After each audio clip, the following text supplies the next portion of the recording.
Welcome to day 33 of 40 Days of Grace, and today I want to teach about blinded by grace.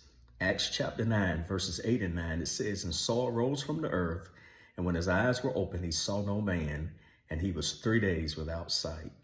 Saul, the former Pharisee and persecutor of our Lord's church, he had an encounter with the grace of God through Jesus our Christ, who appeared to him while he was traveling 175 miles to Damascus in Syria from Jerusalem. This encounter was of such brilliance and splendor and enlightenment and illumination and awakening until he fell to the earth completely overwhelmed by divine presence. Once he arose from the earth and his eyes were opened, referring to the eyes of his heart and his mind, when he obtained the faculty of knowing and increase in spiritual sharpness, he came in tune with God's power of vision for his life.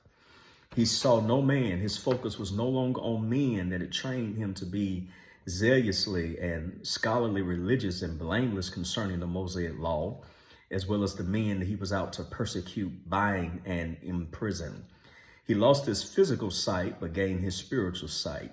The God of grace through Christ came into full view.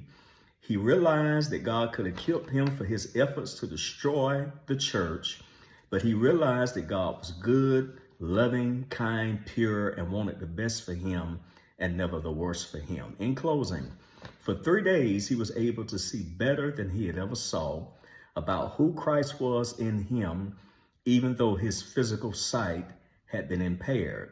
This allowed him to turn his thoughts or direct his mind inward to grace, to consider, to contemplate, to look at, to weigh carefully and examine the experience he had, from terrorist to teacher, from persecutor to preacher, from Jewish nationalist to Jesus's noble apostle, preaching by insight, not eyesight.